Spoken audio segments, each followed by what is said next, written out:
1장부터 1장 1절에서 5절까지 서론을 한번 읽겠습니다. 같이 한번 읽게 시작. 사람들에게서 난 것도 아니요 사람으로 말미암은 것도 아니요 오직 예수 그리스도와 및 죽은 자 가운데서 그리스도를 살리신 하나님 아버지로 말미암아 사도된 바울은 함께 있는 모든 형제로 더불어 갈라디아 여러 교회들에게 우리 하나님 아버지와 주 예수 그리스도를 좇아 은혜와 평강이 있기를 원하노라. 그리스도께서 하나님 곧 우리 아버지의 뜻을 따라 이 악한 세대에서 우리를 건지시려고 우리 죄를 위하여 자기 몸을 들이셨으니 영광이 저에게 세세토록 있을지어다. 아멘. 자, 여기서 여러분 퀴즈를 내서 갈라디아서를 들었던 사람은 말고 처음 들었던 사람들 중에서 퀴즈를 내겠습니다. 여기에서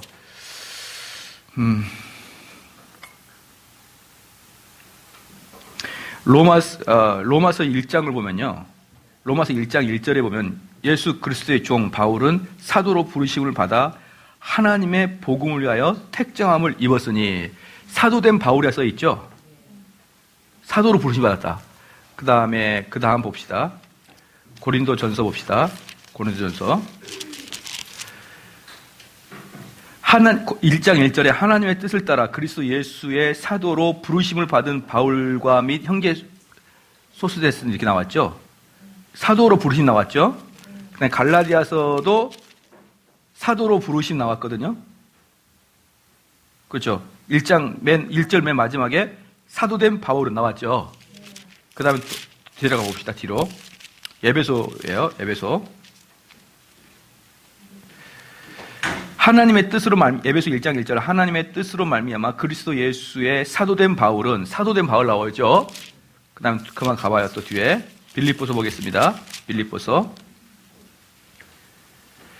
1장 1절에 그리스도 예수의 종 바울과 디모데는 그리스도 예수 안에서 빌립보에 사는 모든 성도와 또는 감독들과 집사에게 편지하더니 여기서는 사도란 말이 안 나오고 예수의 종이라고 나와 있거든요. 하나만 더 봅시다. 골로새서 1장 1절에 같이 한번 읽을게요. 시작.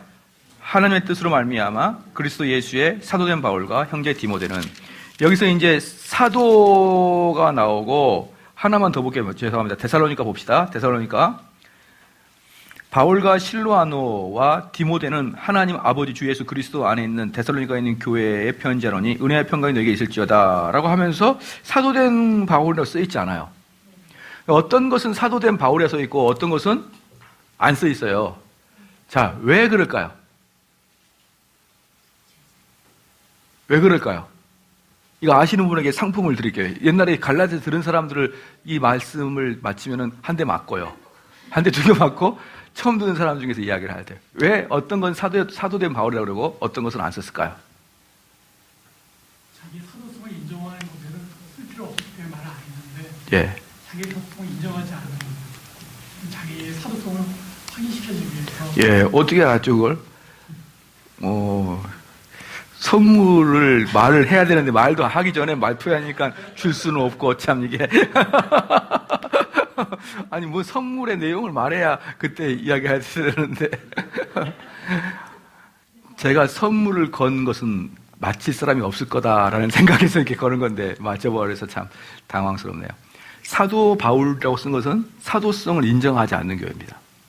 그러니까 여러분들이 바울 서신 보면 거의 대부분 사도된 바울에 써 있어요. 무슨 말이에요? 초대교회는 바울을 인정하지 않아요. 인정하지 않아. 거의 대부분. 예.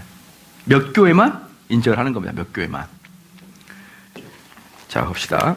그러니까 이제 그렇게 이제 사도된 바울 이렇게 나온다 그러면 뭐가 나올까? 그다음에 자기의 사도성을 그렇게 주장을 합니다. 사도성을 그렇게 주장합니다.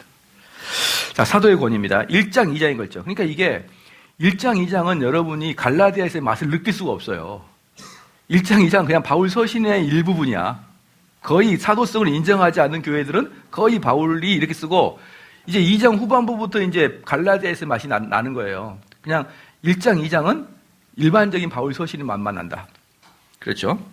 1장, 2장에 걸쳐서 자신의 사도권을 나타내고 4장 13절, 14절, 5장 2절, 6장 10절, 4장 한번 볼게요. 4장.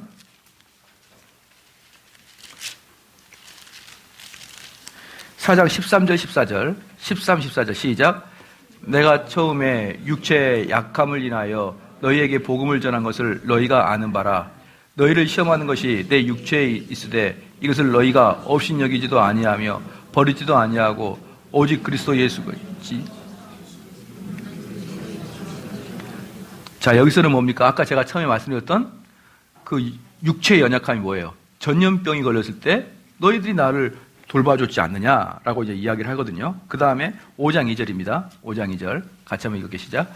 보라, 나 바울은 너희에게 말하노니 너희가 만일 할례를 받으면 그리스도께서 너에게 아무 유익이 없느니라.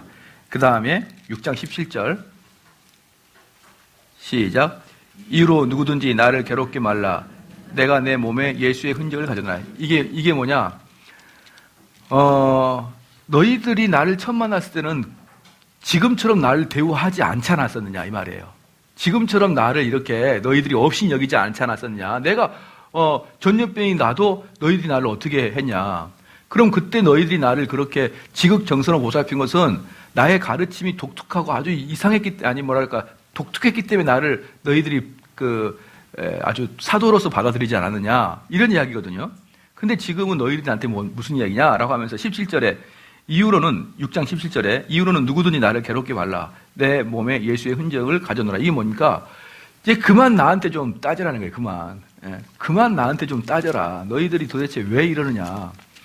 이 사역을 하다 보면요. 재밌는 게 뭐냐 그러면 제가 계속적으로 여러분의 그 자아를 부인하라고 얘기하잖아요.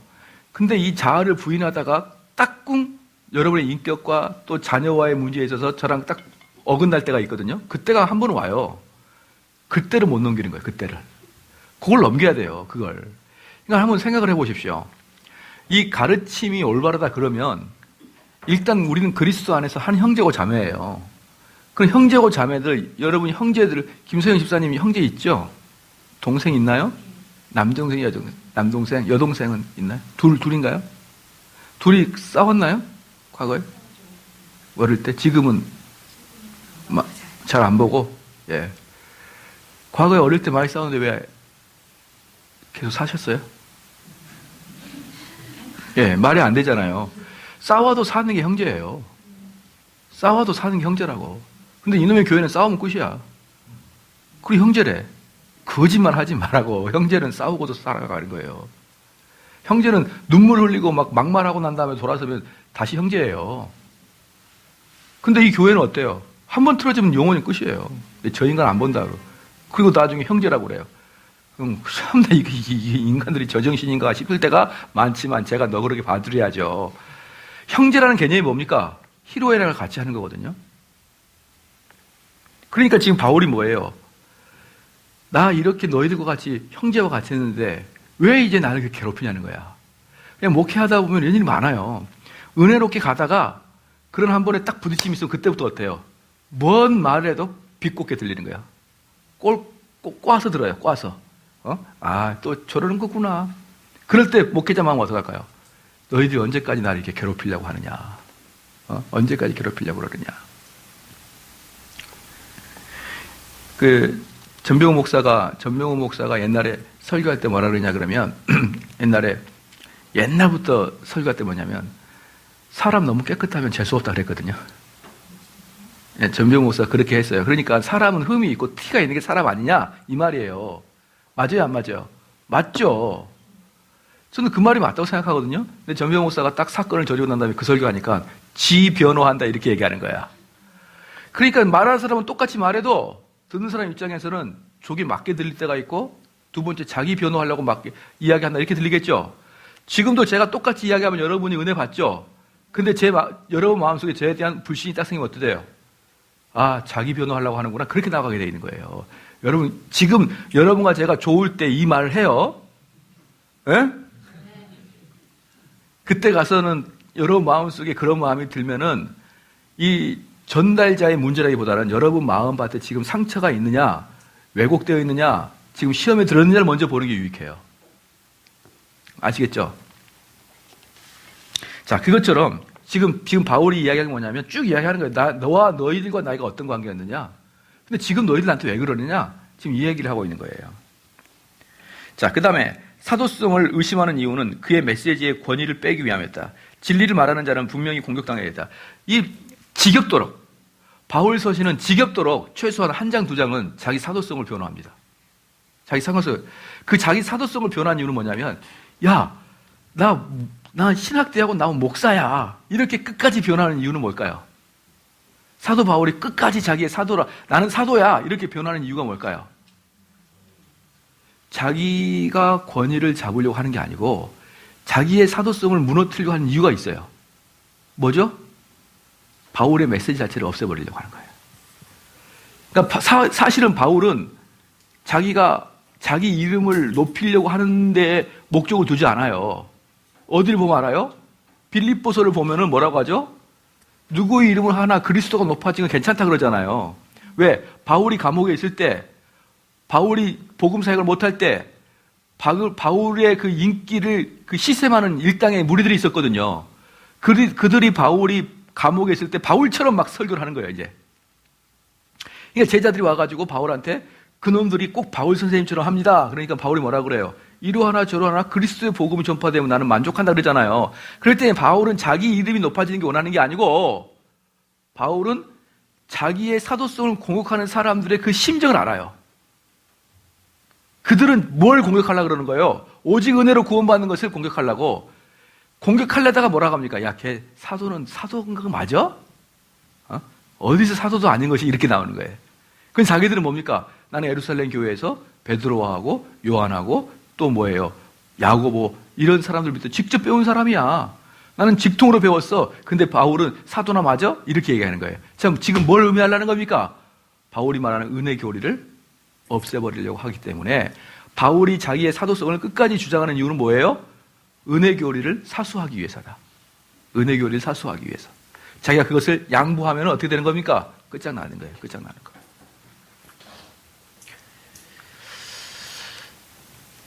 근데 저는 옛날에 이런 생각이 있었어요. 교회가 분란이 생기면 이제 반대파가 저를 몰아내려고 그럴 거 아니에요. 그럼 제가 초창기에는 어떻게 생각했냐면은, 나 그렇게 지저분한 싸움에 빠져들지 않고 내가 떠나고 말지. 그렇게 생각했거든요. 지금은 달라요. 만약에 그들이 악한 세력이면 어때요? 마귀 세력이면. 제가 떠나면 이 교회에다가 누가 복음을 전할까요, 이제? 그래서 어떻게 되냐? 마르고 닳도록 지켜야겠다. 그게 하나님의 부르심을 받은 사람, 하나님 부르심 받은 사람을 선명하게 자기가 그 택함의 의식이 있는 사람들은 함부로 움직이지 않아요. 함부로 움직이지 않습니다. 여기서 언뜻 보면 바울이 치사해 보이죠. 나 사도야. 나 사도라는 건 내가 증명할게. 치사해 보이죠. 그러나 그 치사함 때문에 바울은 그 자리를 피하지 않아요. 왜? 자기가 부르심에 대한 확고한 의식이 있기 때문에. 내가 왜 여기 있는지 의식이 있기 때문에. 그렇죠? 자, 그 다음에 진리를 말하는 자는 분명히 공격당하게 되어 있다. 사도의 자격. 진리를 말하는 자에 분명히 공격당하게 되어 있다. 여러분 착각하지 말 것은 진리를 전하기 때문에 공격당하는지 여러분 인격 때문에 공격당하는지 잘 구별해라. 이 말을 제가 하기가 너무 껄끄러워요. 요즘에는. 아주 고집불통, 아주 말을 함부로 하는 사람들이 그 함부로 하는 말에 진리를 담거든요. 그래가지고 진리를 말했거든, 자기는. 근데 객관적으로 아주 버릇이 없었거든요. 그것 때문에 위로하면 대번에 진리 때문에 핍박받는다 이렇게 얘기합니다. 이런 말 하기가 너무 힘들어요, 요즘에는. 이런 말 많이 했다가 온갖 인격 나쁜 애들이 나한테 몰려와가지고 진리 말에서 공격당했다. 하도 많이 그래가지고 이제는 사도의 자격입니다. 첫째, 부활 사건과 부활하신 예수님 목격한 자입니다. 둘째, 부활하신 예수님부터 선택된 자. 사도의 자격은요, 두 가지가 있는데 그건 뭡니까? 우리 예수 그리스도의 부활을 목격한 자입니다. 목격한 자. 그렇죠. 그 다음에 부활하신 예수님으로부터 선택된 자. 이게 사도의 조건이거든요. 근데 바울은 두 개 어느 것도 포함되지 않죠. 단지 포함된 것이라면 자기 개인의 주관적 감정이야. 주관적 주장이야. 나 다면서 길에서 만나서 무슨 빚 만났는데 그게 예수님인가 봐? 그럼 누가 믿어요? 자격증이 누가 있는 겁니까, 그게? 아무 자격증이 없는 거예요. 이들이 바울의 사도성을 의심하는 건 너무나 당연해요. 네가 예수님을 따라다닌 것도 아니고 부활을 목격한 것도 아니고 심지어 예수님을 잡아 죽이려고 쫓아다녔지 않느냐? 제가 옛날에 우리 청년부 할 때 우리 교회 필독서가 40일, 목적이 이끄는 40일이었거든요. 그거 한 20년 전에 했다고 지금도 그걸 들먹인 사람들이 있어요. 너 그때 그랬잖아. 이러면서, 많이 컸다. 이러면서. 근데 이 사도성이야말로 얼마나 공격당했겠어요. 네가 뭘 한다고. 이렇게 얘기했겠죠. 그 다음에, 사도는 그리스도의 대사로서 보낸 자의 권위를 가진다. 사도는 교회 최초의 터이다. 진리의 말씀인 신약을 쓸 권위가 있다. 은사의 능력이 허락되다. 사도에게 주어진 것 4가지 딱 거기다 표시하십시오. 사도에게 주어진 것.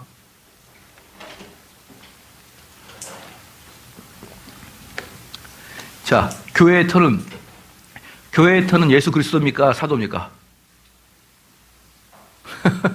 항상 답하기 어려운 질문하죠. 예수 그리스도일까요? 사도일까요? 예?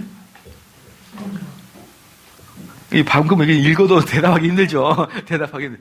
자, 예수님이 베드로한테 뭐라고 그랬어요? 베드로의 고백을 듣고 그 반석 위에 내 터를 짓겠다 했죠. 그래요, 안 그래요? 그리스도는 살아계신 하나님의 아들이시다 이렇게 고백했잖아요. 그래서 예수님께서 너의 바요나 시모나 이렇게 하면서 너의 그 고백 위에, 너의 터 위에 반석 위에 교회를 세우겠다 그랬잖아요. 그러니까 베드로의 신앙 고백 위에 교회를 세운 거예요. 그 터가 누구예요? 베드로 사도잖아요. 베드로가 직접 이야기한 게 아니라 베드로가 제자들을 대표해서 이야기했기 때문에 베드로의 고백은 제자들의 대표의 고백이기 때문에 그 반석 위에 교회를 세우는 것은 사도들의 반석 위에 교회를 세우는 거예요. 그만큼 사도가 어마어마한 존재란 말이에요. 어마어마한 존재. 아시겠죠? 진리의 말씀인 신약을 쓸 권위가 있다. 무슨 말이에요? 사도가 말하는 것은 진리다 말이에요. 진리다. 자, 디모데는 사도입니까? 아닙니까? 디모데는 준사도죠. 준사도. 그래도 디모데는 준사도라 그래도 어때요? 디모데에게 바울은 뭐라고 했어요? 공부하라. 너는 공부해라. 바울은 디모데한테 공부하라 그랬어요. 왜? 너는 하나님께 직접 받은 그런 존재가 아니니까. 하나님께 직접 진리를 받은 사람은 사도만이 받으니까. 그게 사도의 권위입니다. 사도는 바로 나랑 여러분이 같이 있어도 내가 만약에 사도면 여러분처럼 완전히 달라요. 그냥 내 말이 여러분 진리예요. 내 말이 그냥 진리. 같이 밥 먹고 사니까 너나 나나가 아니란 말이에요. 바울과 디모데가 같이 있어도 바울과 디모데는 달라요. 이 바울은 말하는 것은 진리가 되는 거예요. 디모데는 뭐예요? 이 바울이 말한 진리를 공부해서 해석만 해주는 게 디모데의 일이란 말이에요. 그렇기 때문에 디모데한테 무슨 권위가 없어요. 새로운 걸 만들어낼 권리가 없는 거예요. 이미 만들어진 것을 앵무새처럼 되풀이 이야기하는 게 디모데한테 주어지는 거라고요.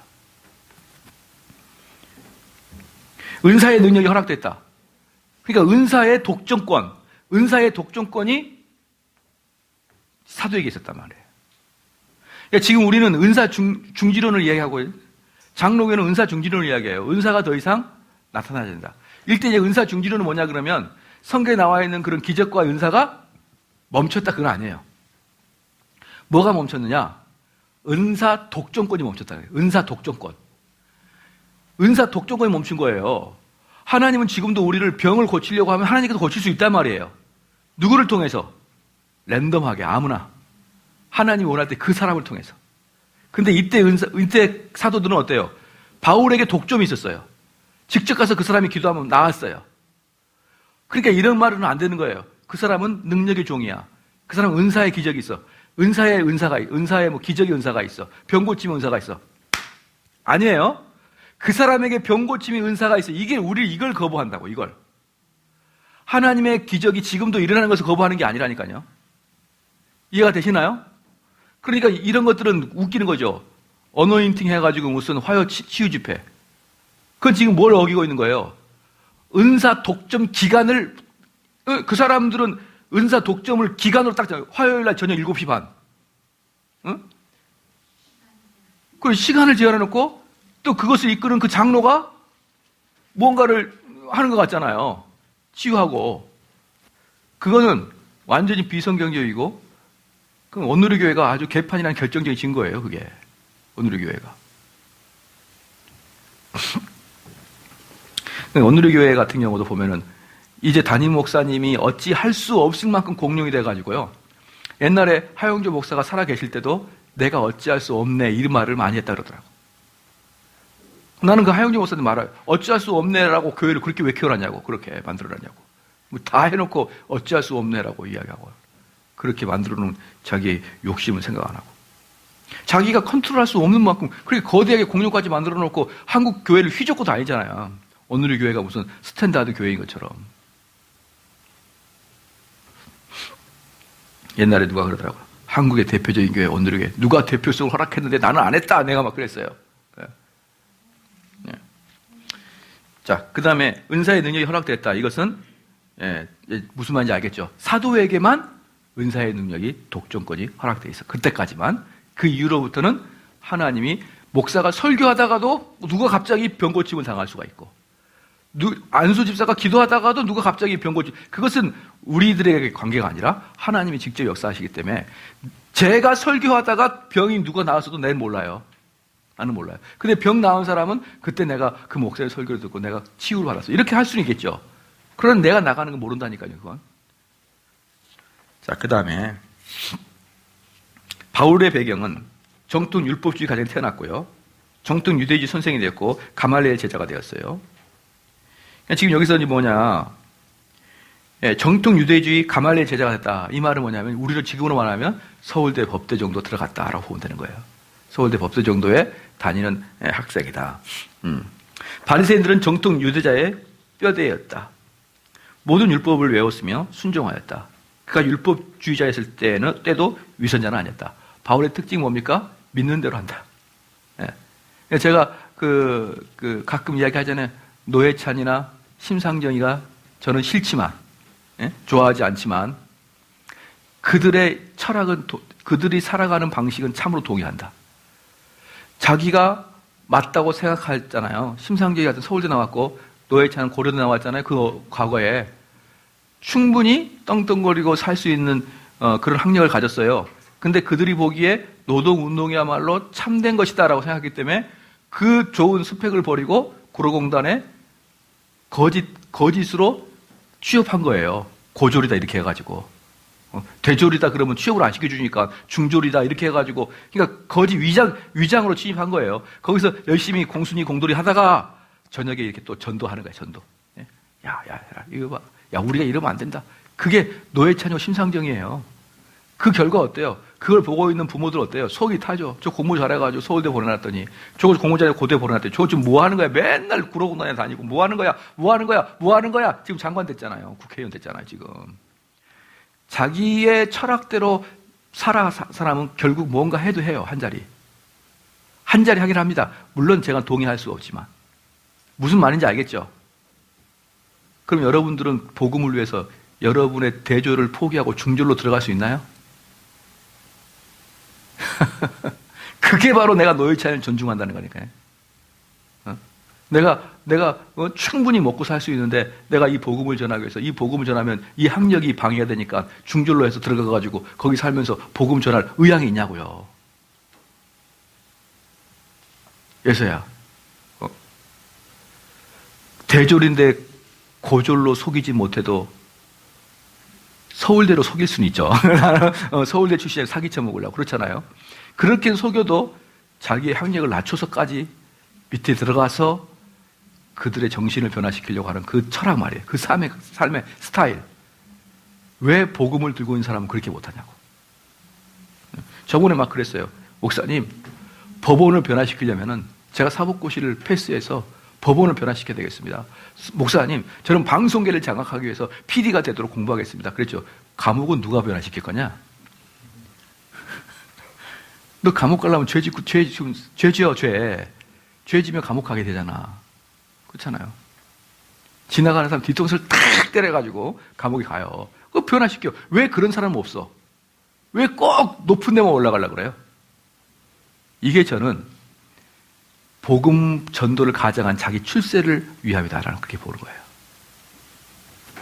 그냥 높은 데 올라가면 올라가세요. 올라가. 그냥 꼭 복음 전하기 위해서 올라간다. 그런 말 하지 말고 그냥 공부 열심히 해서 좋은 행정고시 합격해서 들어가란 말이에요. 그리고 아무 말 하지 말고 거기서 복음 전하라고.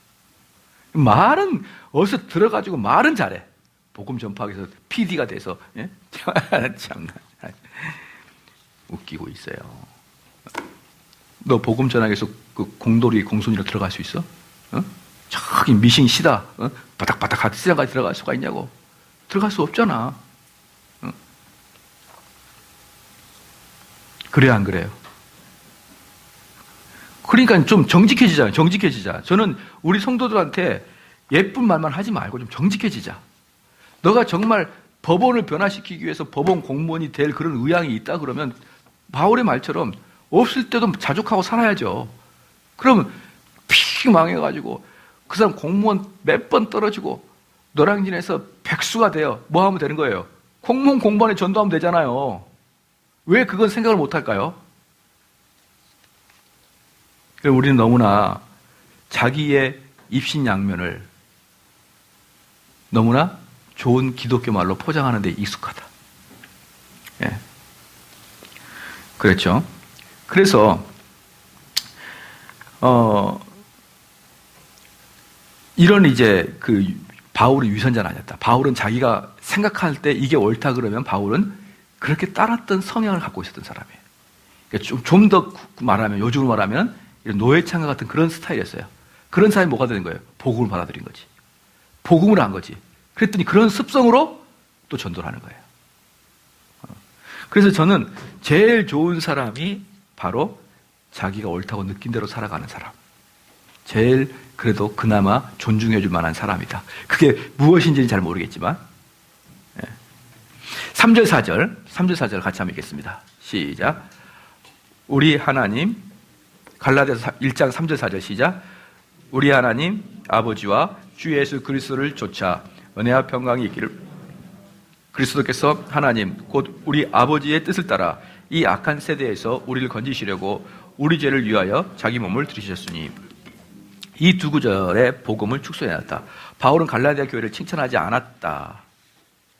이 갈라디아 교회를 칭찬하지 않았거든요. 근데 갈라디아 교회를 칭찬하지 않았지만 고린도 교회는 칭찬을 해요. 처음에 인사 말할 때 고린도 교회를. 근데 고린도 교회는 어떤 죄를 벌였냐면 성적 타락이 있었거든요. 성적 타락이 있었단 말이에요. 성적 타락. 어떤 성적 타락이 있었느냐? 여러분 잘 아시죠? 성적 타락이 있었어요. 아주 좋지 않은 성적 타락이. 성적으로 문란했습니다. 그런데 얘네들은 칭찬 그래도 좀 해요. 근데 갈라디아 교회는 도무지 칭찬 안 해요. 왜? 갈라디아는 뭐에 타락이 있었죠? 갈라디아는 교리의 타락이에요. 그러니까 우리가 보면은 이걸 훨씬 우리는 크게 보여. 우리 한국 교회에서는. 이 성적 타락이 좋다는 게 아니에요. 성적 타락이 그렇게 큰 문제면 이것은 더 큰 문제라는 거예요. 근데 도대체 저는 나는 목사님이 교리적으로 설교가 틀린 것 같아. 이렇게 이걸 들어보지 못했으니까 일반 평신도들 목소리에서. 교리가 얼마나 중요한지는 아예 이제는 관심도 없어요. 관심도 없어요. 그러나 갈라디아 교회는 어때요? 교리의 잘못이거든요. 갈라디아 교회는 하나도 도덕적 타락을 하지 않아요. 다 다 교리적 타락이야. 근데 갈라디아 교회는 칭찬도 없어요. 성적으로 문란한 고린도 교회는 그나마 칭찬도 하고 또는 위로도 하거든요. 근데 여기는 칭찬도 없고 위로도 없어요. 그냥 죽일 놈이에요, 그냥. 되셨죠? 그래서 고린도인 교인들은 성화에 대한 부분을 지적받은 거예요. 성화. 그러므로 바울은 죄를 지적하기도 하였지만 또 위로도 하였습니다. 하지만 갈라디아 교인들은 구원의 문제와 관련되어 있기에 위로를 주거나 북돋아 주는 일 자체가 없는 거예요. 없습니다. 그래서 갈라디아가 훨씬 중차대한 죄인 거예요. 고린도 교회보다. 은혜와 평강이 있기를 원하노라.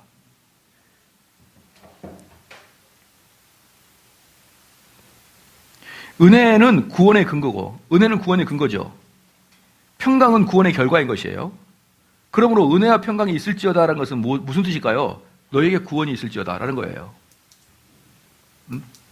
이게 아주 중요한 거예요. 그러니까 은혜로 말미암아 구원의 시작이 되고, 구원의 결과는 평강이죠. 그래서 저희가 그 주일날마다 은혜와 평강이 있기를 원합니다라고 인사하는 것은 구원이 있기를 원합니다 인사예요. 주일날 예배 시간에 제가 옆 사람하고 은혜와 평강이 있기를 원합니다라고 인사하라고 그러잖아요. 그게 바울이 갈라디아 교인들이라 바울이 주로 하는 인사법이에요. 은혜와 평강이 있기를. 아무렇게나 하지 말고 좀 기쁜 마음으로 생각을 해야 돼요. 기쁜 마음으로. 은혜와 평강이 있기를 원합니다. 외워서 하지 말고 좀 뜻깊게. 그렇죠? 예, 저도 갈라디아서를 공부하다가 예배 시간에 그것을 넣어야겠다 싶어가지고 넣은 거예요. 그냥 넣은 게 아니고.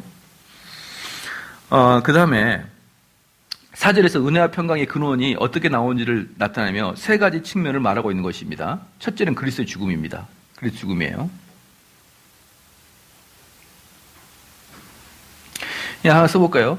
그리스도의 죽음의 근본은 사랑이 아니다. 그리스도의 죽음의 근본은 사랑이 아니다. 근본은 죄의 희생제물이다. 근본은 죄에 대한 희생제물이다.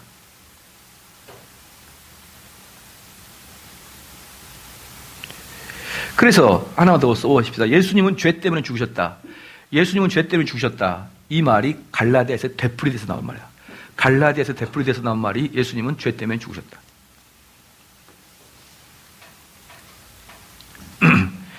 죽음에 대한 보상은 죽음을 의미한다. 우리가 세상에 살지만 우리는 이 세상과 다르게 사는 사람들이다. 복음의 본질은 예수 그리스도가 십자가에 죽으시고 부활로 승리하셨다. 이는 우리의 죄 때문이다. 복음의 목적은 우리를 악의 시대, 체계, 제도에서 구원받는 것이다.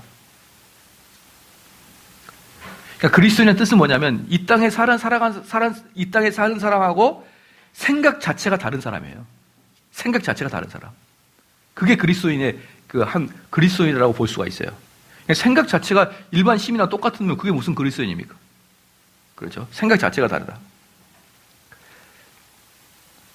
그의 동기입니다. 5절입니다.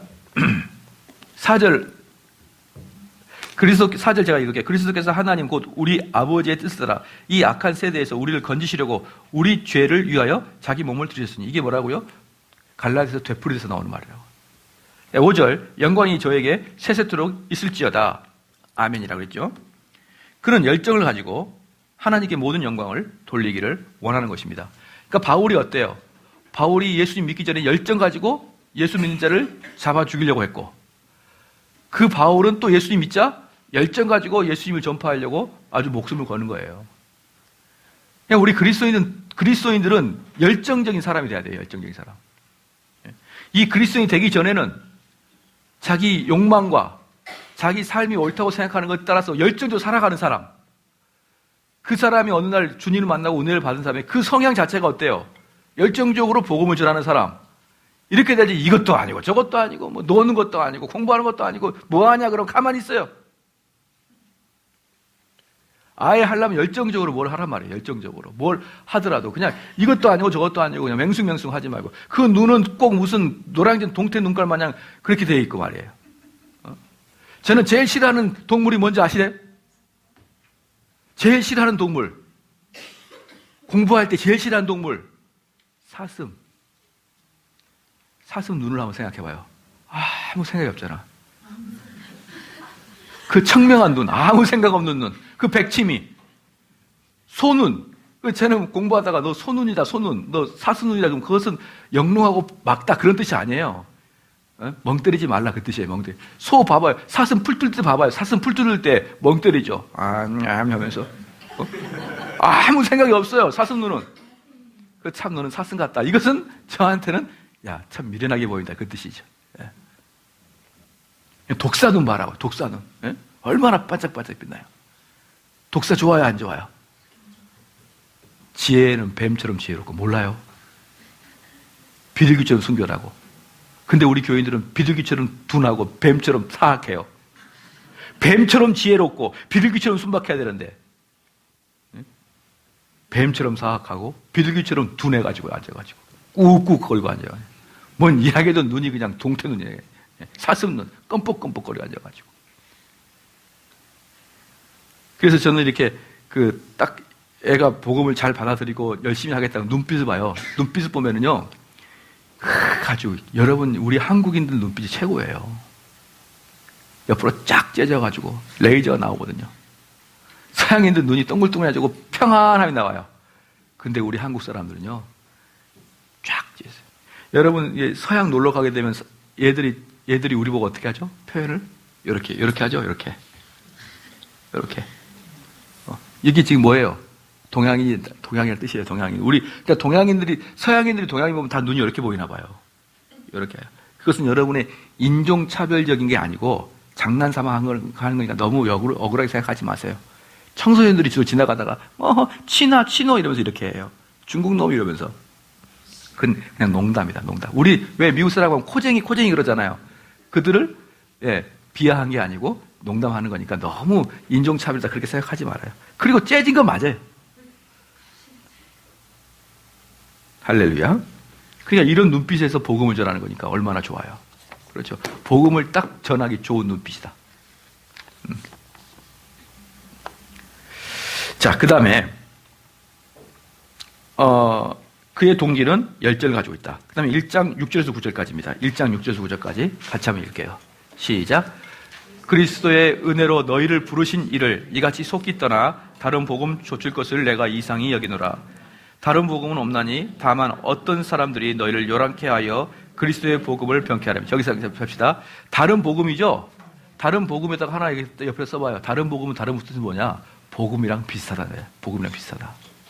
복음이랑 비슷하다? 부처님을 믿어라 뭐 이런 거 아니에요. 복음이랑 비슷하기 때문에 다른 복음이라 한 거예요. 자, 8절에 다 같이 읽겠습니다. 시작. 그러나 우리나 혹 하늘로부터 온 천사라도 우리가 너에게 전한 복음 외에 다른 복음을 전하면 저주를 받을지. 자, 여기서 보십시다. 다른 복음을 전하면 저주를 받을 것이다. 누구도? 바울조차도. 그러니까 이 말씀 안에는 뭐가 되냐면 분명히 다른 복음이 있다. 그리고 그 다른 복음은 바울이 가르쳐준 것과 아주 흡사하다는 게 다 포함되어 있어요. 그리고 바울이 전해주는 것만 전하라는 거예요. 바울이 전해주는 것만. 되셨죠? 여기서 분명히 그걸 알아야 됩니다. 바울이 전해주는 방식만으로 하라. 그거 외에는 저주를 받을지어다. 복음이 이것도 있고 저것도 있는 게 아니에요. 딱 하나. 시작 뭘까요? 간단하게 이해하면 돼요. 십자가에도 이렇게 얘기하지 마요. 너무 어색하니까. 너무 광범위하니까. 뭐예요? 바울이 가르쳐준 거. 바울이 갈라디아에서 보여줄 거거든요. 그대로만 이야기하라. 그대로. 그거 외에는 다 저주를 받을 것이다. 알겠죠? 그 다음에 9절. 우리가 전한 말에 그 저주를 받을 거다 하나 동그라미 쳐봐요. 7, 8절에 저주를 받을 것이다. 저주를 받을 것이라는 것은 지옥에 간다는 뜻이에요. 지옥에 간다는 뜻입니다. 그러니까 바울이 전한 복음이 아닌 다른 식으로의 복음을 전하는 것은 지옥 갈 일입니다. 9절에 우리가 전에 말하였거니와 내가 지금 다시 말하노니 만일 누구든지 너희의 받은 것 외에 다른 복음을 전하면 저주를 받을지. 두 번째 말이에요. 9절에 저주를 받을 거라 두 번 나와요. 저주를 받을 것이라. 되셨죠? 이제 내가 사람들에게 좋게 하랴 하나님께 좋게 하랴 사람들에게 기쁨을 구하랴 내가 지금까지 사람의 기쁨을 구하는 것이었다면 그리스도의 종이 아니라. 이렇게 말하면 10절의 말씀이 나와요. 이렇게 바울이 말하는 대로 복음을 전해라 이렇게 말하면 10절의 말씀을 바울이 할 수밖에 없어요. 왜? 사람들이 바울을 싫어하니까.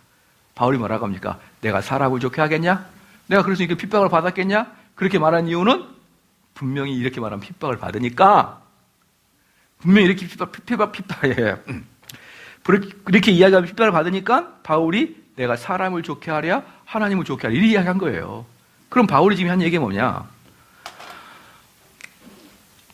여러분 분명히 기억할 것은 뭐냐면 복음이 비슷하다는 거예요. 자, 하나님 이야기 나온다 안 나온다? 나온다. 예수님 나온다. 예수님 나온다. 그죠? 예수님 나온다. 삼위일체 나온다. 십자가도 나올 것이고 부활도 나올 것이고 다 나와요. 다. 안 나온 게 아무것도 없단 말입니다. 그러니까 비슷하죠. 그런데 보십시다. 바울이 여기 주목해요. 바울이 전하는 복음을 따르지 않으면 바울이 전하는 복음을 따르지 않으면 저주를 받을 것이다. 그랬죠? 지옥 간다 그랬죠? 그럼 지옥은 어떻게 해석하는 겁니까? 바울이 전한 대로 가르치지 않으면 지옥 간다는 거죠. 동의가 되십니까? 여기서 여러분이 정확하게 동의해야 돼요. 그러므로 구원을 말할 때 하나님이 랜덤하게 누구는 구원, 누구는 저주 이렇게 하지 않는다는 걸 알아야 돼요. 되셨나요? 지금 한국의 가장 큰 문제는 뭐냐면 구원은 우리 사람이 관여할 바가 아니고 하나님이 알아서 하시니까 우리는 몰라 이거야. 그런데 안 돼요. 그렇게 하면 여러분이 개혁신학을 배울 이유가 하나도 없어요. 이 개혁식을 배우는 이유는 뭐냐면 목사의 설교에 따라서 목사의 가르침에 따라서 여기서 구원이 결정난다고요. 그럼 다시 말해서 이 바울이 가르쳐주지 않는 대로 가르치는 교회는 구원이 있다 없다? 빨리 말해요. 시작. 없다. 없다. 목사님, 저 옆에 있는 교회가 구원이 있습니까 없습니까? 거기 딱 가봐요. 복음을 바울이 가르쳐준 대로, 즉 바울이 가르쳐준 것을 제가 쭉 가르치는데 제가 정대원 목사가 이것이 바울이 가르쳐준 것입니다라고 쭉 얘기할 거예요. 이제 이렇게 이야기할 때 둘 중에 하나예요. 뭐 아니면 도야. 제가 틀리든지 그 사람이 틀리든지예요. 아셨나요? 그런데 이렇게 가르쳐줬는데 다르게 가르쳐준 교회에서는 구원이 있다 없다? 있다 없다? 자꾸 여러분이 힘이 약해지는데 여러분 이걸 여기 머릿속에 빼야 돼. 뭘 빼야 돼? 하나님이 구원을 랜덤으로 줬다고 빼야 돼. 그걸요. 그건 하나님의 일이고요. 우리 지상에서의 사역을 보자고. 지상의 사역을 바울이 가르쳐주는 대로 가르쳐주지 않는 교회들은 구원이 없다고 보면 되는 거예요. 맞나요? 그렇기 때문에 거기서 언젠가 하나님 은혜를 받겠지. 그런 생각하지 말라고. 그렇게 나약한 생각하지 말라고요. 나약한 생각하지 말라고. 그래 보면은요.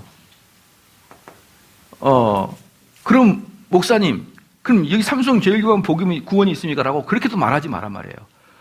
여기 복음, 바울이 말해주는 그 복음에는 다 있어요. 그러면 물어볼게요. 보편적으로 순복음교회는 우리 교회랑 전혀 다르게 가르치죠. 그죠? 저는 순복음교회는 근본적으로 복음의 메시지는 없다고 생각해요. 그럼에도 불구하고 여기에 선택받은 자는 있긴 있어요. 선택받은 자 있다. 왜? 어떻게 할 수 있느냐? 로마 카톨릭 안에도 선택받은 자가 있었잖아요. 누구? 칼빈이나 마틴 루터도 카톨릭 신자였잖아요, 원래. 선택받은 자가 그 교회에 있을 수가 있다. 왜 그러느냐? 지금 이 세상에 하나님 말씀을 전혀 듣지 않는 이 세상에 선택받은 자가 있기 때문에, 선택받은 있죠? 있기 때문에 우리가 그들을 가서 뭐 합니까? 전도하잖아요. 누가 전도가 됩니까? 예정되고 선택된 자가 전도되잖아요. 그러니까 하나님 말씀은 전혀 듣지 않는 이 세상에도 뭐가 있어요? 선택된 자가 있어요. 아직 복을 못 들어서 그렇지. 그거와 같이 순복음교회 안에도 선택된 자가 있다. 지금 무슨 말이에요? 저희들 눈에는 순복음교회가 불신자랑 똑같이 보여요.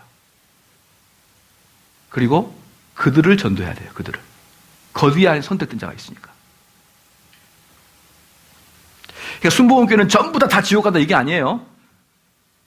아직 교회 나오지 않는 이 세상 사람들이 다 지옥 간다 그게 아니에요. 거기는 선택된 자가 있고 언젠가는 그들이 복음을 들으면 다시 회복될 수 있습니다.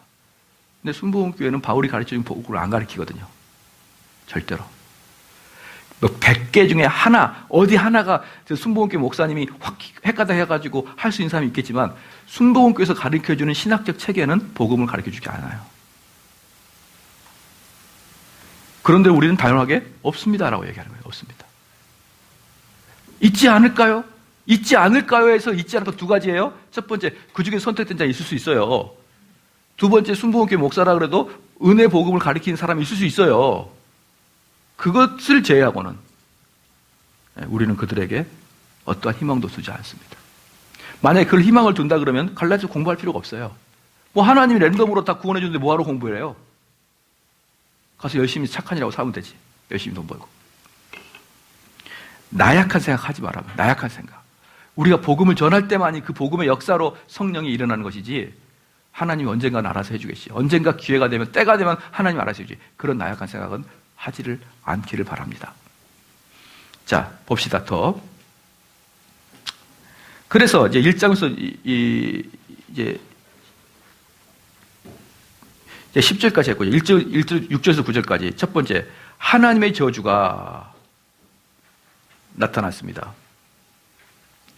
이 하나님의 저주에서 아나테마라고 있거든요. 아나테마는 뭐냐면 하나님이 헌신적으로 파괴하겠다는 뜻이에요. 헌신적으로. 내가 장담하고 파괴하겠다. 이런 뜻이 아나테마예요.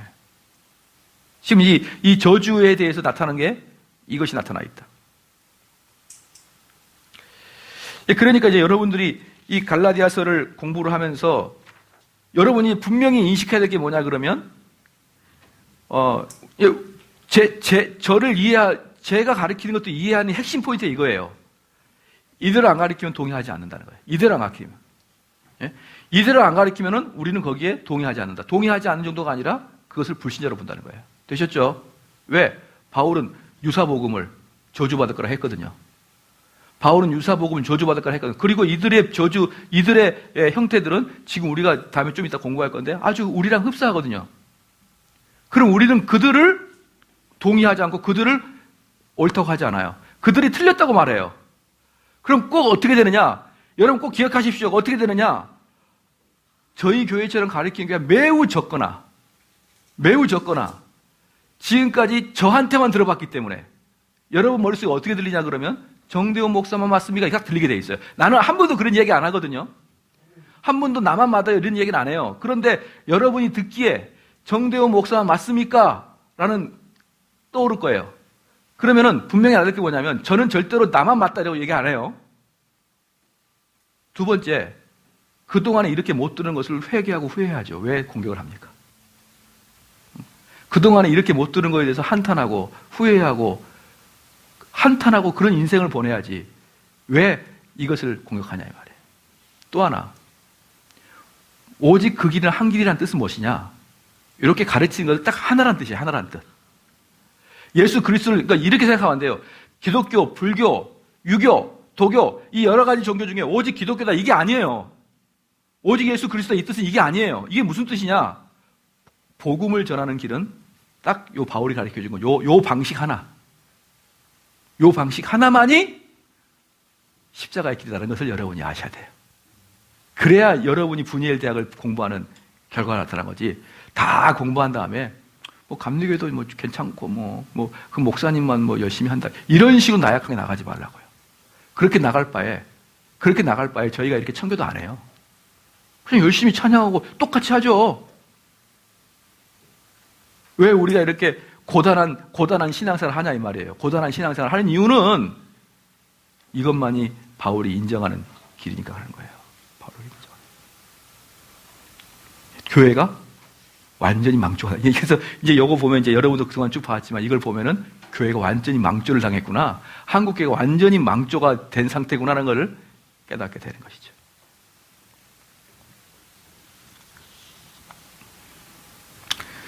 자, 그 다음에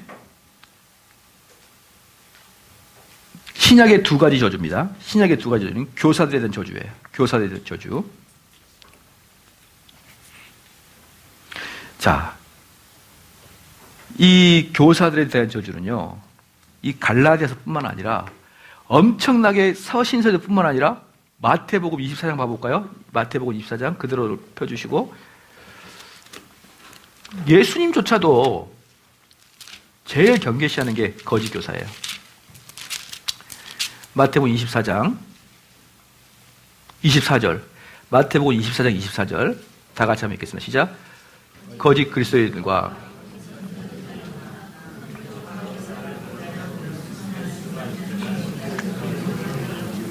예수님조차도 마지막에 거짓 교사에 대한 경계심을 늦추지 않게 합니다. 그러니까 예수님도 그렇고 사도도 그렇고 계속 경계하는 게 뭐예요? 뭐다?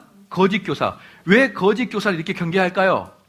왜 거짓 교사를 이렇게 경계해요? 하나님이 선택한 자는 누구든지 구원받으면 괜찮잖아요. 거짓 교사건 정통 교사건. 지금 여기서 뭘 나타내고 있는 거예요? 거짓 교사에 의해서 너희들이 지옥 갈 수 있기 때문에. 너희들이 지옥 갈 수 있기 때문에. 그러니까 여러분들이 그 선무당이 사람 잡는다고요. 선무당이 사람 잡는다고 어영부영 예정론을 알게 되면 모든 걸 예정론으로 봐요. 그럼 뭐 선택한 사람은 뭐 하나님이 다 알아서 하겠지. 너 신앙생활은 우리는 하나님이 아니잖아요. 우리 인간의 눈으로 이 땅을 보란 말이에요. 이때 볼 때 여러분이 누구 때문에 지옥 가느냐? 거짓 교사 때문에 지옥 가는 거예요. 거짓 교사 때문에. 도덕적 타락한 자는 여러분은 육체를 타락할 수 있겠지만 거짓된 교사는 여러분의 영혼을 타락시킨단 말이에요. 그래서 교회가 어떤 교회가 좋냐? 제일 한심한 사람이 누구예요? 시작. 가까운 교회. 가까운 게 제일 좋대. 물론 이제 저는 이런 얘기 많이 안 해요. 왜? 우리 동네에 가까운 사람이 많이 오니까 전부 다 그분들이 우리 교회 어떻게 왔을까요? 전부 다 시작? 교회가 가까워서 이렇게 와요. 근데 그 사람은 엄청나게 하나님께 은혜 받아서 그래도 청교도 교회로 오게 된 거예요. 그런데 만약에 여기에 순복음교회 딱 서 있어봐요. 어때요? 그 사람 가까이 와가지고 손뼉 치고 난리하고 있을 거예요. 지금 여기에. 머리 흔들어대고. 왜 그러세요? 김현남 집사님. 좋아가지고 그냥. 머리 흔들어대고. 그죠? 그리고 신앙생활 하고 있어요. 정신없이. 왜? 지옥 가려고. 지옥 가면요. 여러분 얼마나 뜨거우면 이러거든요. 뜨거우면. 연습해야 될 거 아니에요. 네? 찬양할 때 점프하고.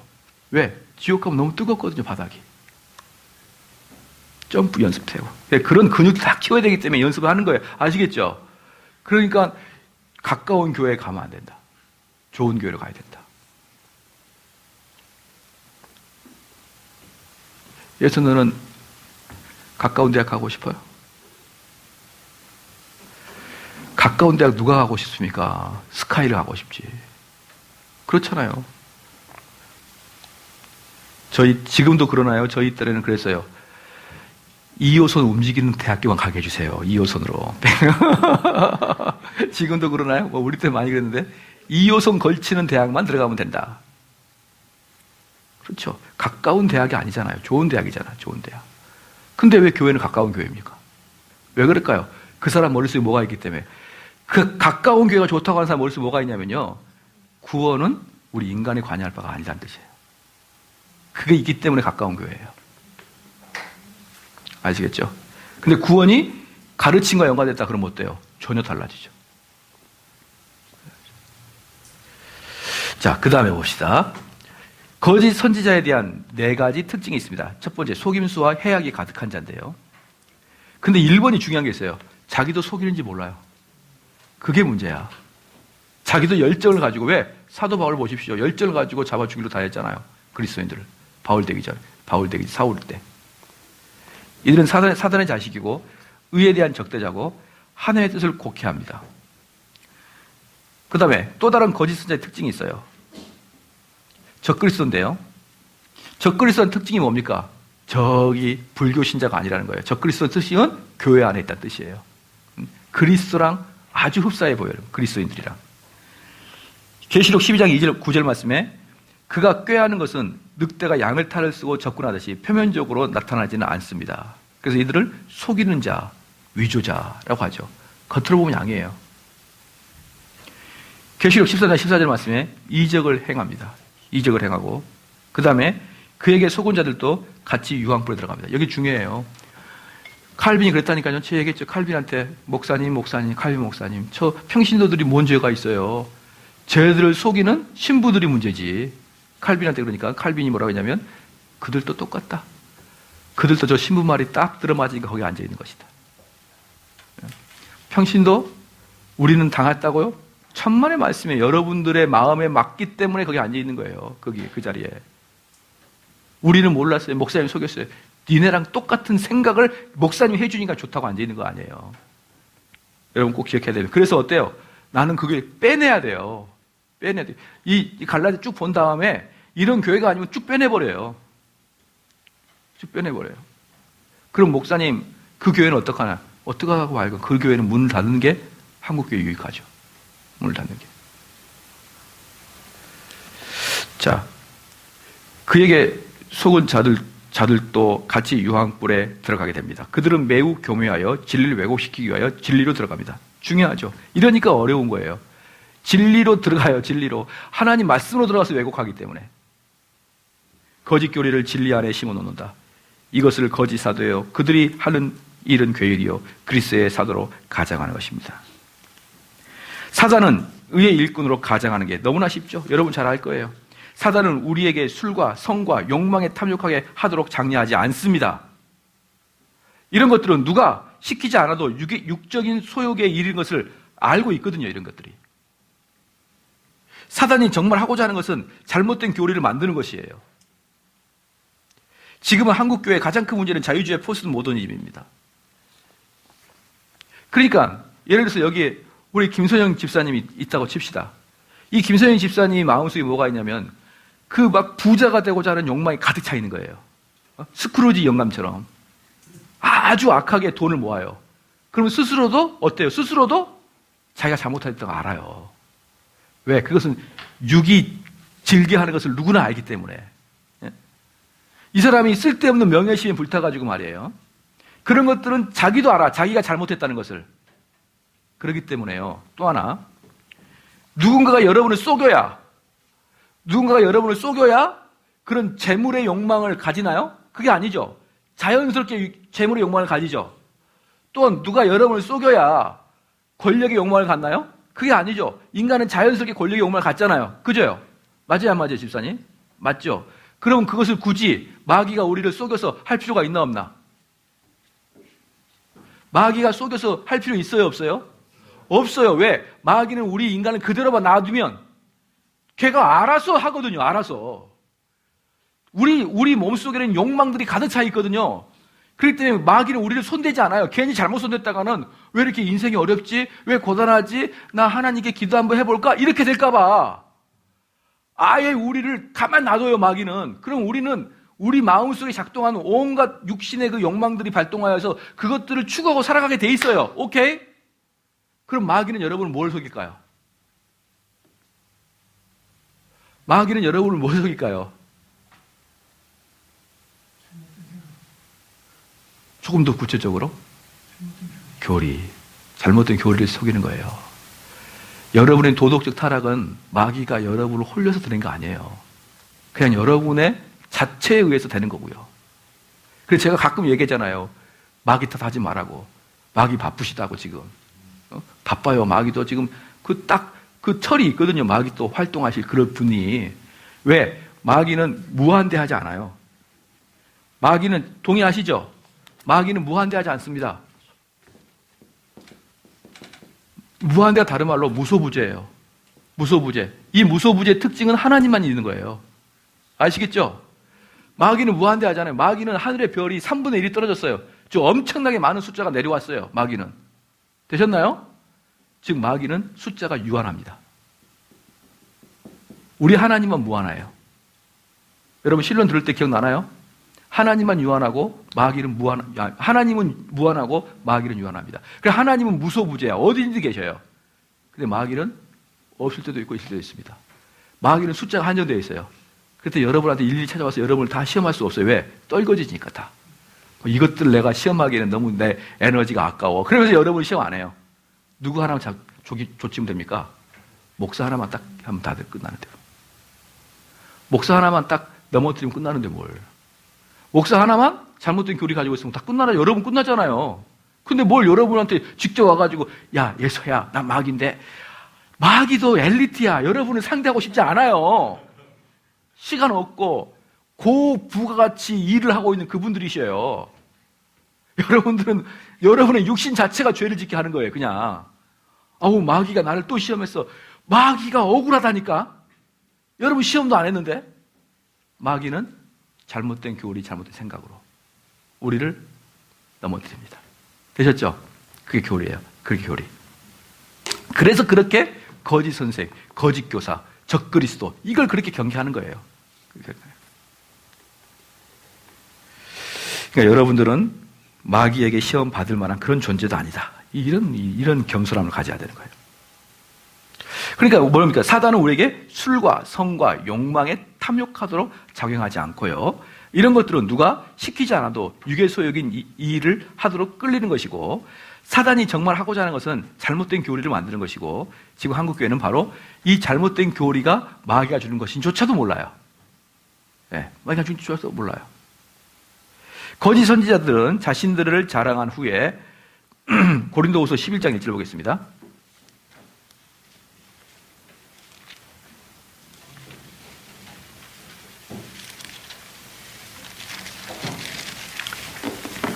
고린도후서 11장 1절 한번 읽겠습니다. 시작.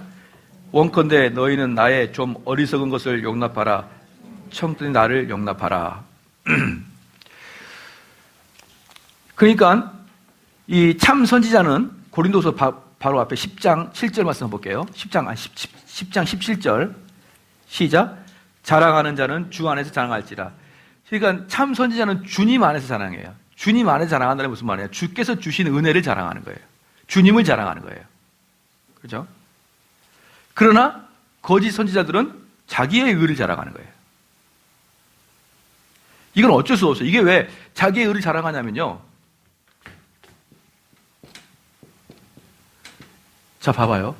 이때 이제 볼 건데, 구원은 그 참된 복음은 뭐냐면, 온전히 의는 하나님의 은혜로 주신다는 개념이거든요. 원래 복음은 은혜로 주신다는 개념을 깊이 깨달은 자들은 시간이 지나면 지날수록 겸손해지죠. 정말 지나고 보면은 나 같은 작대기 같은 놈을 하나님이 쓰셨다는 것을 느끼게 돼요. 하나님이 나를 사용하고 계시다 느끼게 된단 말이에요. 하나님이 저를 사용하신 느낌이 들거든요. 저는 언제 이런 느낌이 가장 많이 드냐 그러면은 한 50대 대신 40대나 50대나 이런 분들 남성들이요. 눈물이 웬만하면 없거든요. 이분들을 때려도 눈물이 안 나와요. 근데 이분들이 그냥 앞에서 눈물을 팍 흘려요. 이게 성령의 역사가 아니면 뭘까요? 아무 얘기 안 하는데 그냥 눈물을 흘려요. 저는 이런 걸 보면은 어때요? 야, 하나님이 정말 역사하시는구나. 이런 느낌이 들어요.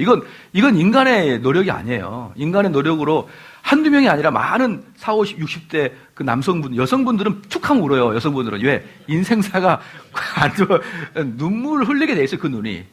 근데 남성들의 눈물은 좀 다르거든요. 잘 안 우는데 그분들이 그냥 통통 울어요. 그걸 볼 때마다 아, 이것은 정대원의 개인의 노력이 아니라 성령의 역사하시구나. 이걸 느끼고 어떻게 될까요? 나는 도구에 불과하다고 느껴지죠. 나는 도구에 불과하다고 느껴지면은 내 의의가 드러납니까? 안 드러납니까? 안 드러나죠.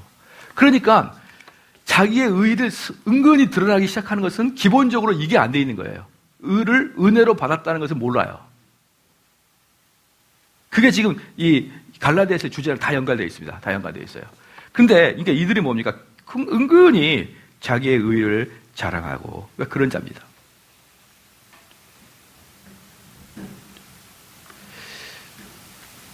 자, 그 다음에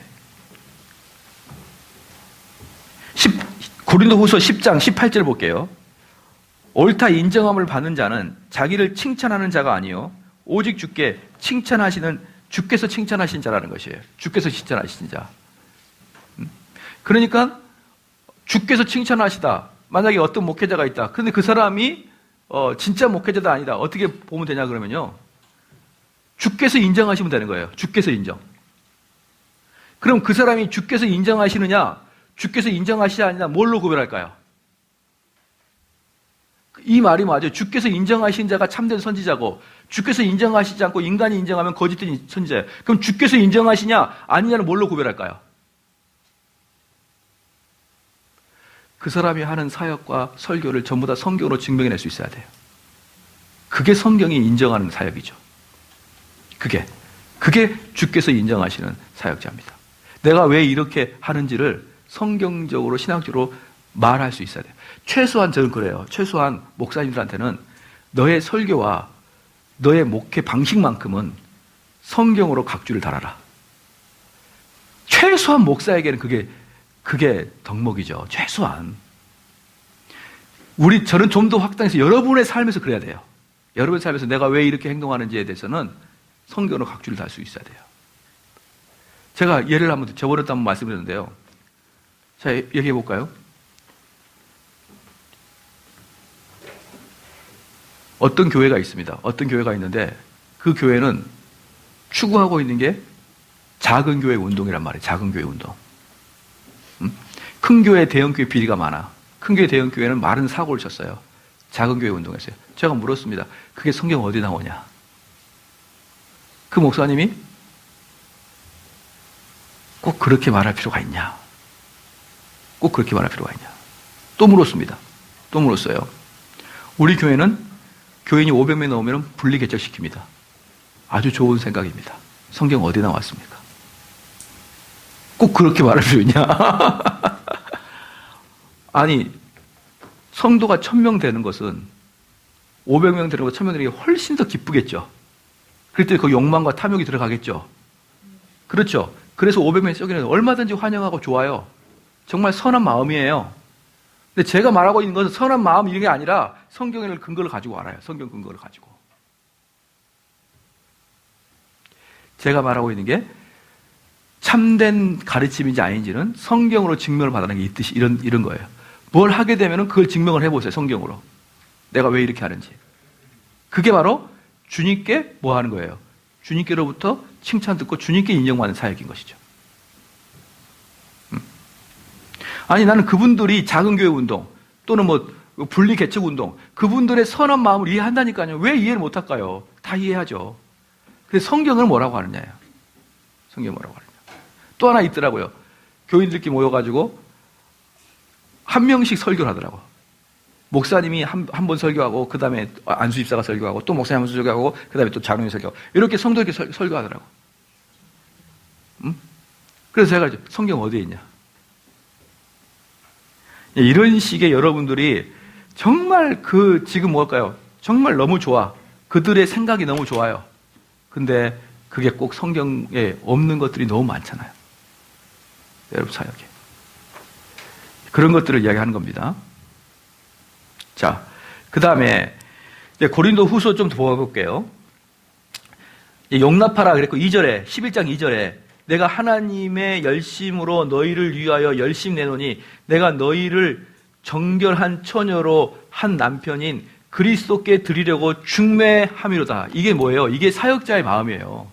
이 사역자의 마음은 여러분들이 예수님 만나는 거예요. 예수님 만나는 거. 중매장 역할. 중매장 역할. 저는 여러분들이 어떻게 하여야 주님을 만나는지 관심밖에 없는 거예요. 여러분이 주님 만날 수 있는 방법은 뭡니까? 겸손이거든요. 겸손. 겸손한 상태, 심령이 낮아진 상태가 주님 만나는 그런 장소잖아요. 그러니까 저는 여러분들한테 주님 만나게 해주면 어떻게 되는 거예요? 칭찬하지 말아야겠죠. 기본적인 칭찬은 여러분, 우리 그리스도인들도 잘 들어봐요. 여러분 웬만하면 칭찬하지 마세요. 알겠죠? 아, 참 이쁘다. 안 이쁘잖아. 안 이쁜데 왜 이쁘다 그래? 그러니까 이렇게 돼. 얘가 이쁘다 말하면 진짜 예쁜 거고 좀 정직하게 돼야 되죠. 그냥 안 이쁘면 아무 말 하지 말아요. 그럼 괜찮네 오늘. 그리고 지나가면 되는데 왜 안 이쁜데 인사말로 예쁘다 그래서 얘를 헷갈리게 하냐고요. 그래서 정말 오늘 옷이 예쁘다 그러면 진짜 옷이 예쁜 거야. 그렇게 좀 정직해야죠. 안 이쁜데도 예쁘네 하고 속으로 진짜 이게 뭐야 이게 찐따도 아니고. 그러면 안 돼. 정직하게 칭찬도 정직하게. 응? 아니면 말하고 싶지 않으면 하지 말고. 그래서 프랑스 사람들은 그런다고 합니다. 이 사람을 소개할 때 뭐라 그래? 얘는 초등학교 동창이고 나랑 친했던 애야. 이렇게 팩트만 이야기한다는 거예요. 얘 진짜 예쁘고 뭐 머리 좋고 이런 거 안 하고 팩트만 해. 초등학교 때도 나랑 친구고 나랑 친했어. 이렇게만. 그렇게 이야기할 때 너 참 예쁘다. 이 한마디가 어때요? 진짜 힘이 되죠. 근데 진짜 예쁘다 남발해가지고 제가 초등학교 때 중학교 때 옷이 너무 이상해. 엄마 나 예뻐. 그럼 엄마 항상 예쁘대.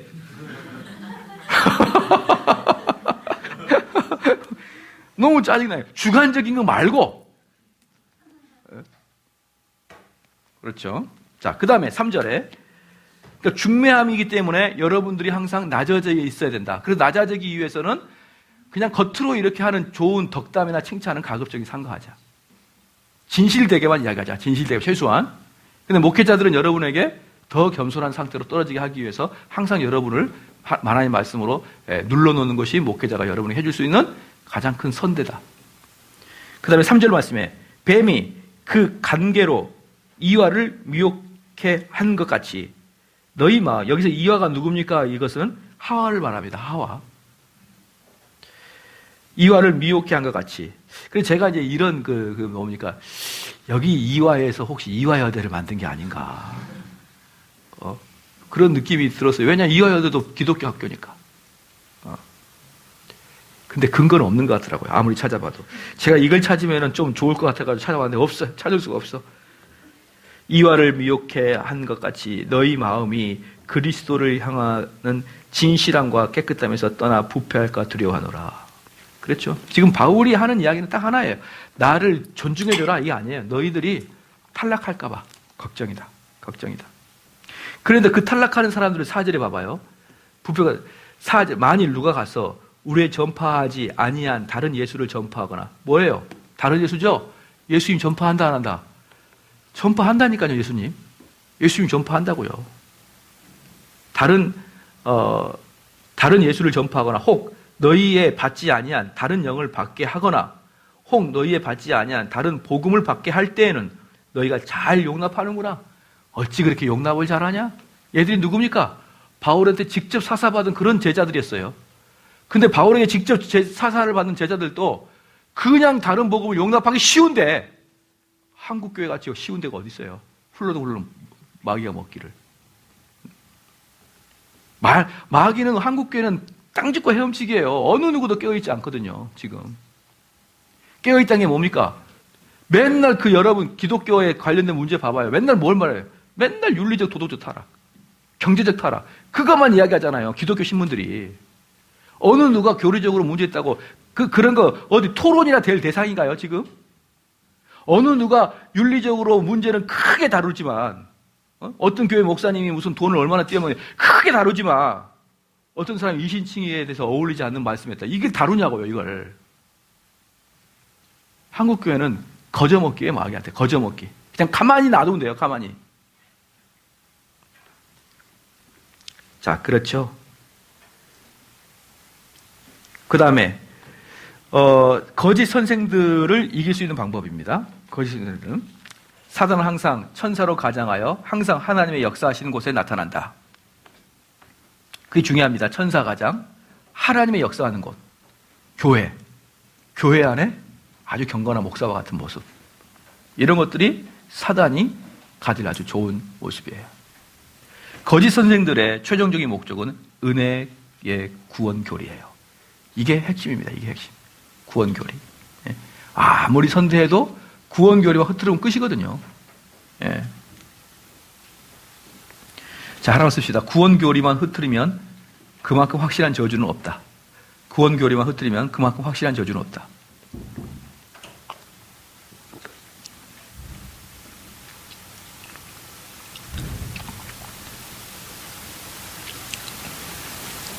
그래서 사단이 만약에 우리 교회를 흐트리려 그러면 여기에는 목회자의 윤리적 타락을 해서는 안 되죠. 왜? 이 목회자가 윤리적 타락하게 되면 여기에는 성도들이 다 떠나버릴 거니까. 그럼 여러분들 여기에 가다 두고 여러분은 지옥으로 끌고 가시는 방법이 뭘까요?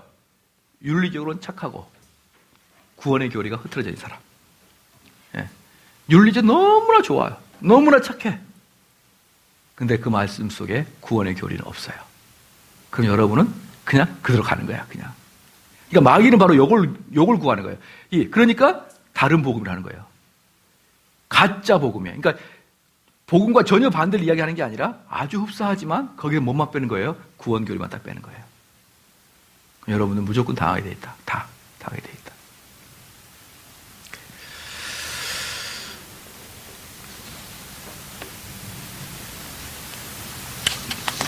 그러면 참고 거짓 선생들의 몇 가지 사실입니다. 첫 번째, 거짓 선생들은 거짓 교리를 가지고 온다. 이들의 공통점은 진리보다는 인기 또는 많은 사람들을 얻기 위해 초점을 사람에게 둔다.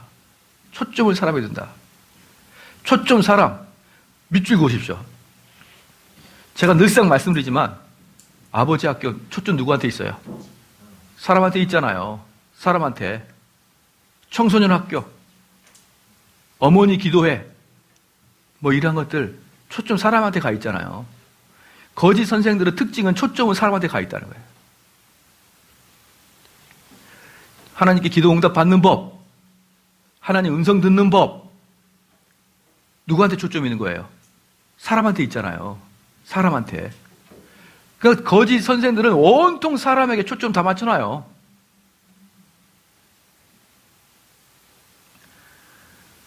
언제 여러분 어떤 교회 가가지고 거기 세미나 딱 봐봐요. 세미나 주제, 신론 별로 없어요. 하나님을 아는 거 별로 없어요. 그런 거. 거의 대부분 쉼, 휴식, 떠나라 막 이러면서 이런 거 있잖아요.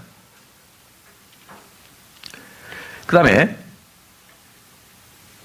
또 하나 예배들 중에서도 감동이 있는 예배 많이 들어봤죠? 그 감동은 누구한테 초점이 있어요? 나한테 있잖아요. 나한테. 도대체가 이놈의 교회들이 정신이 있나 모르겠어요. 정신이 있나? 하나님의 중심을 맞추고 드리는 예배에서 부스러기로 떨어진 게 나에 대한 감동이죠. 부스러기로 떨어진 게 나한테 감동이죠. 근데 무슨 목표 자체가 감동이 있는 예배예요. 온통 사역이 인간에게 맞춰져 있다. 이게 거짓 사도다. 그렇죠. 그 다음에 거짓 선지자들은 돈을 생각한다. 돈을 생각한다. 거룩한 삶을, 거짓 선지자들 가만 보면요. 제가 지금 중국도 가고, 캄보디아도 가거든요. 가면은, 제가 쓰는 경비는 제가 드려요. 제가 가지고 간단 말이에요. 그 다음에 사례비도 못 받고. 그런데 가끔 강사가 부족해가지고 어떤 목사님들이 이렇게 좀 같이 가자고 그러면서 제가 첫 번째로 얘기한 게 사례비였고 비행기 값을 목사님 끊어야 됩니다. 그러면 다 안 가요. 안 가. 그러니까 뭐예요? 예, 꼭 그분이 돈 때문에라고 말할 수는 없지만 그래도 돈의 영향이 있었던 것 같다는 느낌이 드는 거예요. 저는 먼저 이거부터 이야기하거든요. 왜냐하면 이거 이야기 안 했다가 간다 그랬다가 나중에 돈이 없어요. 그럼 그 사람이 캔슬하기 너무 부끄럽잖아요. 그러니까 먼저 그분의 인격을 위해서 먼저 자비량이라고 이야기를 해요. 여기까지는 난 동의하는데 이건 동의 못해요. 거기에 오신 선교사님 것까지 가서 하는 강사가 되는 경우가 많거든요. 그러니까 예를 들어서 여러분이 중국 사람이에요. 근데 제가 한국에서 목사거든요. 여러분들이 일주일 동안 여기서 숙식까지 내가 되는 거야. 그런 선교가 너무 많습니다, 지금. 그런 선교가. 나는 그건 동의 못 합니다. 할 수는 있지만, 뭐 몇 푼 되겠습니까? 니네들은 도대체 이 복음을 얻기 위해서 뭘 투자하는 거냐, 도대체? 와서 들어주는 거냐? 내가 무슨 원숭인가? 그것만 해도요, 들으러 온 일은 확 줄어요. 들어온 일이. 그래서 저는 절대로 여기 있는 분들의 차비나 여기 있는 분들의 숙식까지 제공해 주십시오라고 하는 선교는 쳐다도 안 봅니다. 쳐다도 안 봐요. 무슨 쇼 하는 것도 아니고 말이에요. 나도 내 시간 투자하고 거기 가려면 최소 한 달 정도 준비해야 돼요. 한 학기 것을 다시 준비해야 되니까 한 학기 것을 다시 다 쳐야 돼. A4 용지로 거의 150장 나와요. 그 치기만 해도 며칠 걸릴 거 아니에요. 한 달 이상 준비하거든요. 그리고 내 시간 허비해줘. 내 경비 허비해줘. 갔는데 지네들은 뭐야 도대체.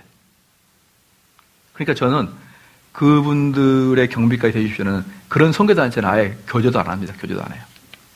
어쨌든 거짓 선지자들은 돈을 생각한다. 돈을 생각한다. 거룩한 삶을 살 수 있는 유일한 방법은 진리의 은혜를 받는 것뿐이다. 진리 안에 있지 않는 자의 행위가 아무리 경건해 보일지라도 그것은 가식일 뿐이라고 보면 정확하다. 알겠죠? 쉽게 말해서 그리스도인, 그 중에서 거듭나지 않는 어떤 누구든지 착한 일은 다 위선이다. 알겠죠? 위선인 거예요. 그걸 인간론으로 알면 금방 알아요. 위선자다. 목사님, 그 사람은 교회만 안 다닐 뿐이지 너무 착해요. 저한테는 위선자다라고 들려요. 예, 그 사람들은 아마 아무도 눈이 보이지 않으면 다른 짓을 하게 될 거예요. 본 사람이 없으면 다른 짓을 하게 될 것이다.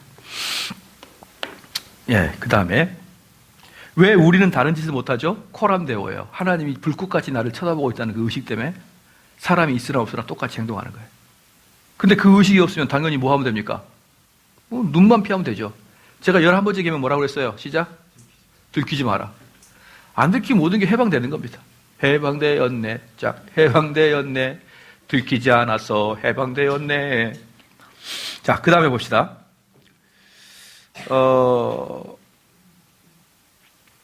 유대인들의 방해하는 세 가지가 있는데, 첫 번째, 바울 사도의 권위를 떨어뜨리려 하였고, 두 번째, 은혜 구원의 교리를 무너뜨리려 했고, 세 번째, 그리스도인들을 율법에서 속박하기를 원했던 것이죠. 자, 이게 다 하나로 연결된 거예요. 즉, 은혜 구원 교리만 없애버리면 뭡니까? 율법에 속박될 것이고, 은혜 교리를 없애기 위해서 바울의 사도성을 없애려고 했던 것이고, 결국은 딱 하나, 뭐예요? 은혜 구원론이 은혜 구원론. 그거 없애려고 했다. 자, 갈라디아서 이제 요것만 하고 마칠게요. 6절에서 같이 한번 읽을게요. 6절 시작. 갈라디아서 봅시다. 갈라디아 1장 6절 시작. 그리스도의 은혜로 너희를 부르신 이를 같이 속히 떠나 다른 복음을 쫓는 것을 내가 이상히 여기더라. 자, 여기서 놀라움을 표현하고 있죠. 그들이 바울을 너무나 빨리 은혜교를 떠난 것이 이상히 여긴 거예요. 이렇게 빨리 떠날 수 있냐? 내가 그렇게까지 가르쳤는데 그들은 무엇이나 기다렸다듯이 너무나 빨리 거짓 교리를 받아들였습니다. 여기서 여러분 보면 알겠지만 거짓 교리는 너무나 인간에 맞아요. 인간에 너무나 맞단 말이에요. 참된 진리는 인간에 너무나 맞지 않으니까 엄청나게 오랫동안 갖고 와도 거짓 교리가 오면 금방 묻어버립니다. 알겠죠? 은혜의 구원교리입니다. 구원은 은혜에 있고 은혜는 하나님의 주권입니다. 만일 우리가 하나님의 은혜의 구원교리를 떠나면 그것은 하나님을 떠난 것이나 마찬가지입니다. 이게 밑줄거예요. 은혜의 구원교리. 즉 하나님을 떠난다는 것은 은혜의 구원교리를 떠난다는 거예요. 하나님을 떠난다고 말하지 않고 나는 하나님의 백성입니다라고 말하면서도 하나님을 얼마든지 떠날 수 있죠. 그러니까 이 은혜의 구원교리를 하는 거니까. 그래서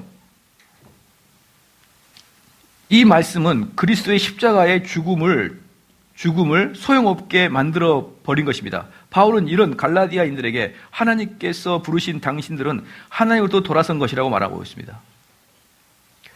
이들은 똑같은 복음이라고 주장합니다. 그들은 십자가의 그리스도의 사건과 부활과 그리고 메시아 되심을 믿고 예수 그리스도를 믿는다 하지만 그들은 처음에도 행함을 붙여놓고 마지막에도 행함을 붙여놓습니다. 사단은 중간만 그냥 남겨두기에 사람들은 속아 넘어가고 말아요.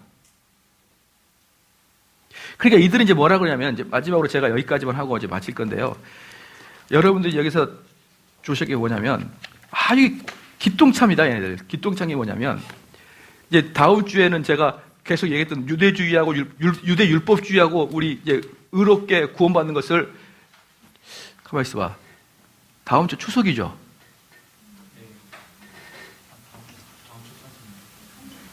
다음 주가 몇월 며칠이죠?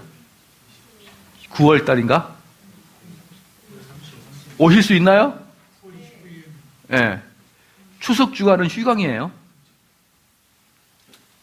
그러니까 다음 주까지 오십시오. 다음 주에 오셔야 돼요. 다음 주에 은혜 구원과 율법 구원에 대해서 이제 그 차이를 좀 설명해 드릴 텐데요.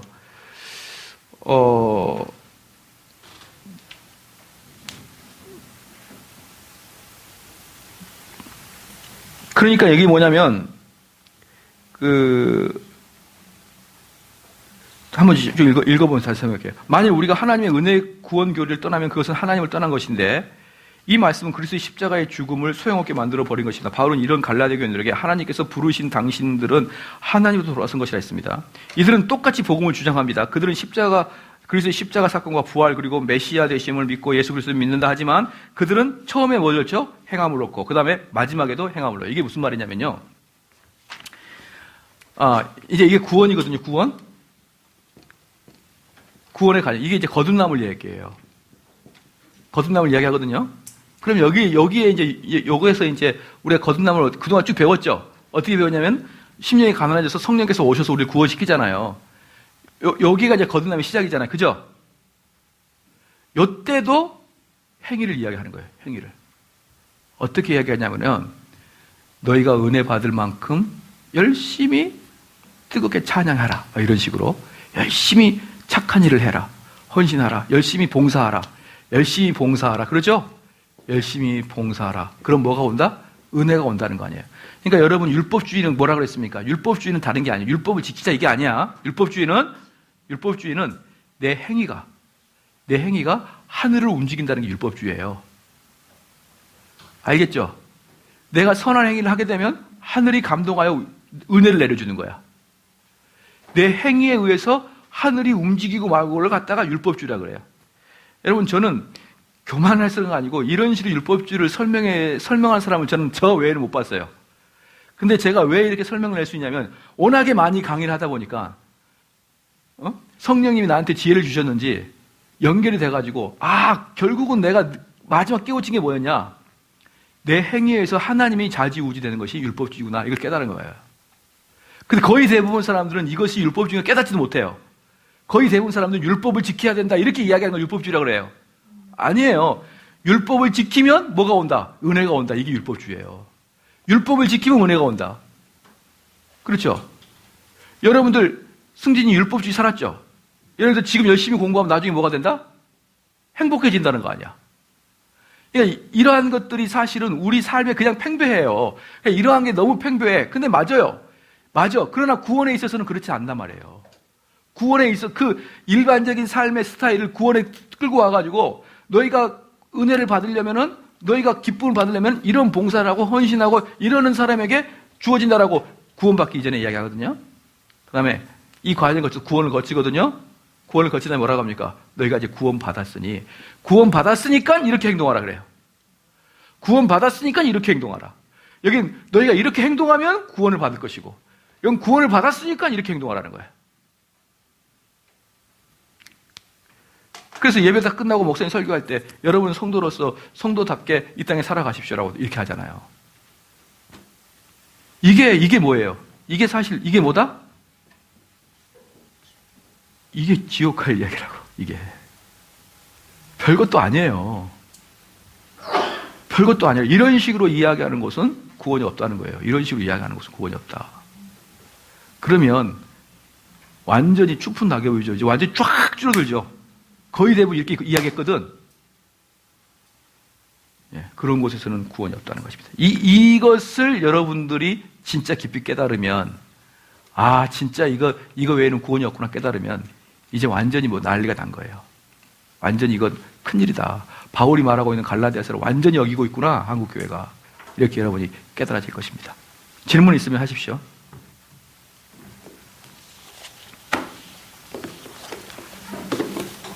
좀 이해가 되시죠? 이 2장 갈 때까지는 이제 거의 대부분 이제 이런 식으로 가요. 2장 갈 때까지 가다가, 그 다음에 이제 3장부터는 이제 확실하게 달라져요. 2장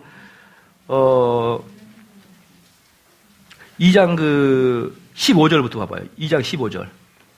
우리는 본래 유대인이요 이방 죄인이 아니로되 사람이 의롭게 되는 것은 율법의 행위에서 난 거죠. 이때부터 이제 본격적으로 갈라디아서 나타나요. 2장 15절부터. 이때부터 본격적으로 구원론이 나타나거든요. 이제 그 전까지는 계속 서론과 사도의 그 바울성. 그러나 여기서도 우리가 꽤나 배울 게 많다. 우리가 꽤나 배울 게 많다. 여기서도. 여기서 제대로 배우면 나중에 로마서나 뭐 다른 에베소 할 때는 이런 부분은 그냥 빼고 가면 되거든요. 한 번은 분명히 이 부분을 좀 심도 있게 다뤄야 된다. 그래야죠. 자, 기도하겠습니다.